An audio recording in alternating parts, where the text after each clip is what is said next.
Snowy Splendor. Short Stories Book 1. Short Story 1. Limit. Stories are not as simple as they seem so.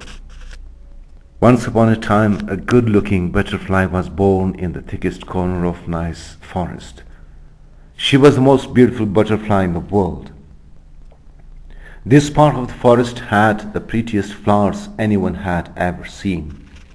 Animals were living peacefully, each and every tree, natural plants, green shrubs, thorny bush, even a piece of small wood and the smallest stone had its gifted space and size. Everything was on its proper place. The insects of the green area were following their course of life calmly. One of the whitest of all rabbits was a little bit naughty, but its tricky proceedings did not disturb or hurt anyone. The insects of the area were all busy in their as usual behavior. The insects would crawl, scamper, and fly about with no fear at all. Sounds convey their own messages. One of the crickets, often hidden in the bush, would start saying chirr, chirr, chirr, as soon as the night fell smoothly. A swallow had artistically built its nest in one of the stony caves of the spot. On the other hand, the trees would swing day and night on the waves of the soft wind. Life carried out its own course of time peacefully. Each living creature with a heavy rock or silent plant knew what to do. They all had their own place and functions in their own specific portion of life. All living and non-living objects had their designed shapes on their own grounds. Each object or figure, either living or non-living, had its clear foreground and background. Life meant balance to them. Nothing went beyond its circle. Everything was in its limit. Birds flew as high as they could. They knew that they could not fly as high as an eagle did. Well, that beautiful female butterfly had changed from a small larva into a beautifully decorated butterfly. She flew about quite softly. She was very much attractive. All living creatures around her could feel that she was quite different. There had never ever been a mixture of the kind of colors she had. She was surely the first example of her prettiness in the intact forest. She had kaleidoscopic shades and colors on her wings. If you look inside a kaleidoscope and with a light jerk, it changes its pattern in the same way the colors of this beautiful butterfly would change with each movement. The very first day when she flew, the jungle grew silent in her pleasure and love. Words were not enough to explain her prettiness. First of all, the rainbow was impressed by her colors when she took off to the nearest branches of wild rose bush. Then the wild rose bush gave her the gift of the fragrance as a token of approval. She flew on the wings of the air through the forest, exploring the area she was born in with love and delight. "Wow, look at her tiny and soft wings. Marvelous," said the white big swan, who, despite having wings, could not fly.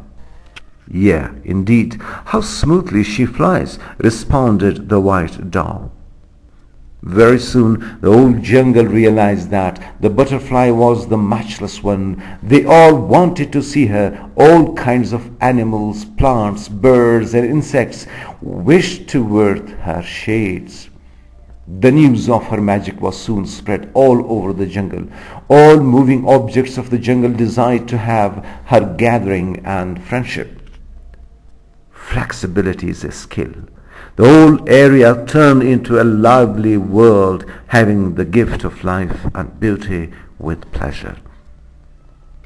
The willow tree showed more flexibility to catch her attention. The juniper tree stretched away its branches higher to give an impression of grace to win her friendship.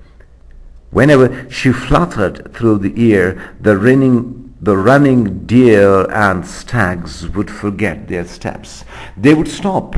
They would gaze with their surprised eyes. They would stare at her in wonder. She was a floating arrangement of admiration in the sky. She caught the interest and appreciation of the entire region. The fish would end their swimming out of wonder when she danced over the nearest streams or ponds of water. The swans and ducks became still to watch her good looks. Even the naughty and jolly rabbit was touched by her spell. In a few days, the butterfly realized that there was no one else and was no one more beautiful in the entire forest than her.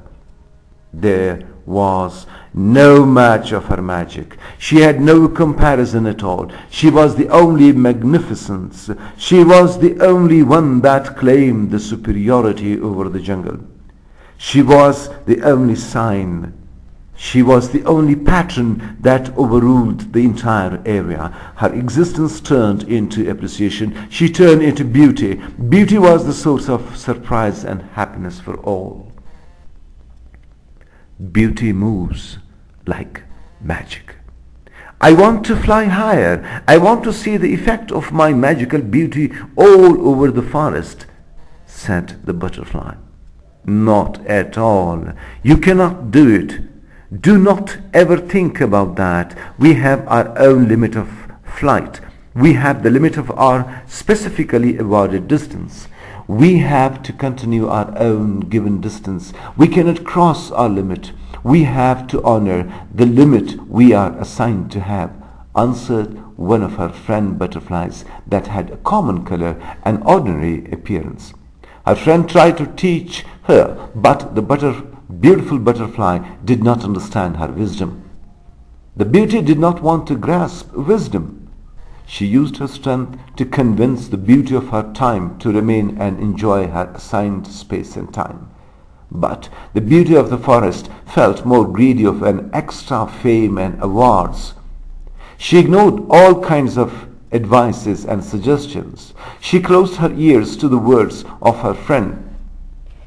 The nightingale was listening carefully to the words of the beauty. She was talking to her girlfriend. To tell the truth, the nightingale had silently fallen in love with that fine-looking butterfly. But he remained silent. Love falls silently. Under the spell of her love, the nightingale had become a poet. Silence turns into poetic forms and lines. He had started composing stunning poetry. That night, when the nightingale sang his sense-piercing poetry, the old forest was surprised to hear such precious lines. His each line was composed in a musical rhythm. The all living and non-living objects and characters listened to his songs with feelings of affection and interest. And interest slowly and gradually grows like a seed. He is in love, thought the Narcissus. The Narcissus was the only experienced fellow who had already gone through these kinds of feelings. Feelings are dangerous when turned to be out of order or control. It is love that creates all kinds of shapes and sounds. It is love that makes arts and artists. It was the love that had converted the nightingale into a poet. One day, desiring to find out her spell over the entire forest, the butterfly flew higher and higher. She was swept away by her vain hope to see herself in the eyes of all objects of the forest. The more she flew higher, the more she felt proud. The higher she went, the lower her heart sank. No higher flight stays forever. Each higher line or graph at last comes down to its lowest axis.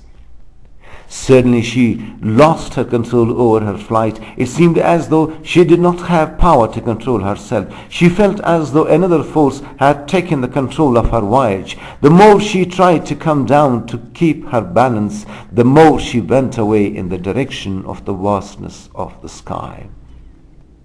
Actually, there was a powerful wave of wind. It was traveling from the south to the north. This powerful wind had controlled her trip.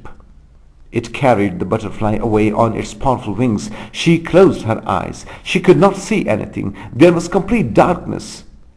Darkness rules. A constant darkness always remains terrible. As she opened her eyes, the time had changed. It changes according to its given mood and shade. The place she belonged had been passed away.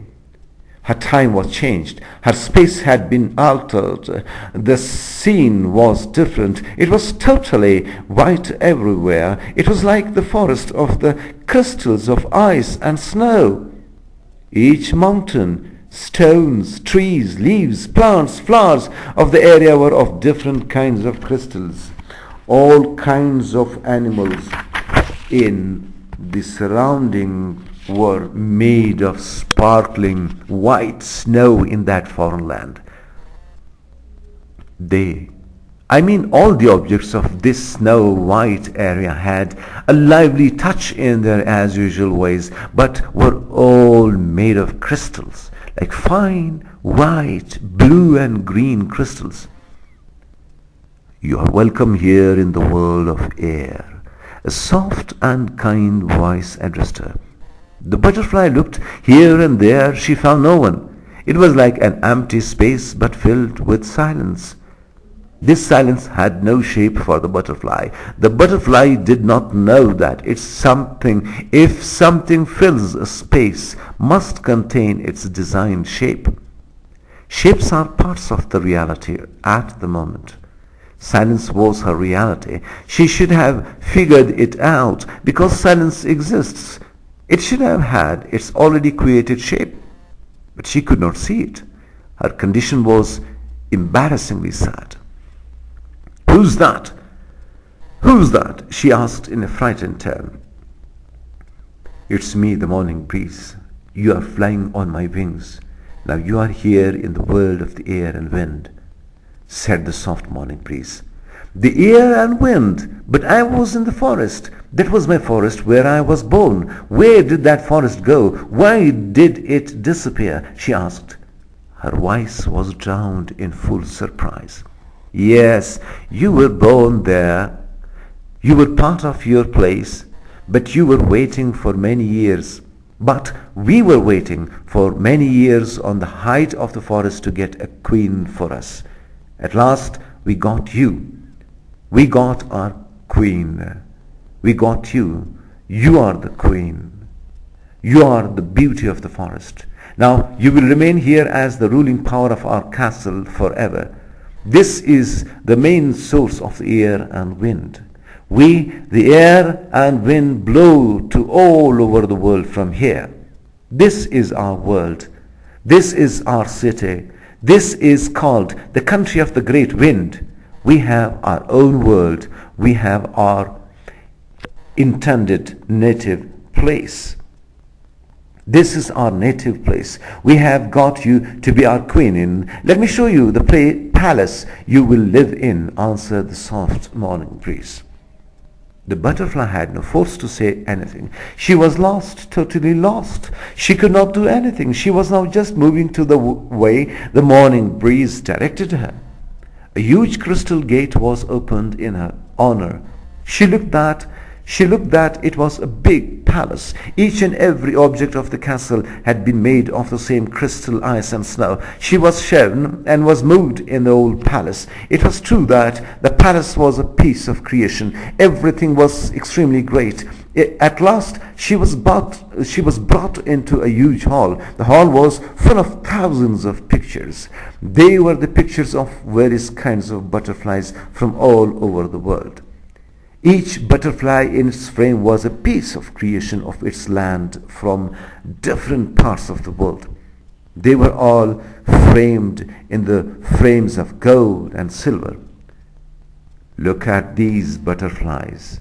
We have collected them from various parts of the world, but we did not have the queen. Now we really have got the piece of creation. You are the beauty. You will remain the queen of our icy and snowy world, said the cold breeze. She was brought and was moved before each frame, but she could not see any butterfly who were fixed in those hung frames. She did not see well. She did not see anything in those frames, even though each frame had a piece of butterfly, but she could not see those framed butterflies. It was strange. It was too strange. It was so ironical that in each frame she saw her own picture only. In the end, she was moved on the way to the throne. That was a striking throne. It was made of silver, gold, and various kinds of precious stones, but the throne had an empty frame. The only empty frame, she had to fill it. The frame that contained nothing. She had to fill its nothingness, which was called by the wind as emptiness. And emptiness was being filled by the beauty of the forest. So it was clear that an emptiness can easily be filled because it contains space. This is your place, my queen. This is your frame. You have to be fixed in it. This frame has been waiting to receive you for hundreds of years. At last we found you. Now you deserve to be fixed in this frame forever, said the soft breeze. The queen butterfly was moved. She was fixed in that empty frame which was made 1,000 years ago for her, when she got fixed in her decorated frame which had remained empty since the throne was created. She looked in the hall. Now she saw that each frame had a living butterfly in it, but each butterfly was fixed in their selected frame. When she became fixed, when she got imprisoned in her frame, she saw the other butterflies. She saw that each frame had one butterfly. They were all fixed in frames like she was now. The queen butterfly wished if she could once go back to her free world, just to be there once she had lived in, just to be there for a while, a single while, to be there she had born in, just to be on that spot and previous state or stage she had a few seconds ago survived in as a free soul. She desired. She wished, and it was her last wish, to be there where she had freedom in once upon a time. Now she understood that freedom is more important than a higher place or state. But the time had passed away. Time does not come back. The more you say, come back, come back, come back, the more it stays away. She felt as though she had remained alone on the frozen surface of a wooden frame in a vast frozen ocean. Everything had been changed. Change had taken its part. Change had performed its role of importance. Its decisive act. Modification had occurred. It could not be undone. It was impossible to go back. She only remembered the song of the nightingale, the poet, the soul who had become the spirit of the forest. He would sing that, "You are born to live, to be inspired, to dream. Don't scream. Feel the world as it is. Taste the life as assigned. Stare at me as I am. Touch the moon as it seems. Listen to me as I sing. You are born to dream. Please don't scream. Look at me as I am."